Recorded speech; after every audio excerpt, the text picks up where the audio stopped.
سلام بچه ها، به نظرتون میشه توی 1 دقیقه ادیت این ویدیو رو یاد بگیریم یا نمیشه؟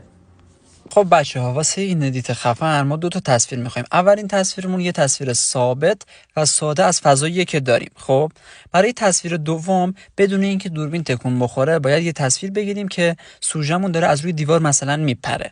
یعنی ما باید روبروی دوربین وایسیم و یه بار بپریم. حالا تصویر اولمون رو توی کپکات انتخاب میکنیم. از این پایین گزینه اوورلی رو میزنیم که تصویرمون بیاد روی تصویر قبلی. حالا کافیه که از گزینه ماسک استفاده کنیم و گزینه دوم که اسپلیت هست رو بزنیم. از این پایین سمت چپ اینورت رو بزنیم تا ماسکمون برعکس بشه. حالا ماسکمون رو اگه تنظیم کنیم دقیقا روی لبه دیوار ما میتونیم عین تصویری که نشونتون دادم رو بسازیم. نکته کلیپ اینجاست که لحظه‌ای که من دارم میپرم، بعد از اینکه دارم میام پایین، اینجا به تصویر دوم که اوورلی شده کات بخوره. یعنی اینو میگیریم و انقدر کمش میکنیم که لحظه پریدن من به پایین همزمان بشه. اگه این پست رو از اکسپلور میبینی حتما پیجمو فالو کن چون پر از آموزشای خفنه.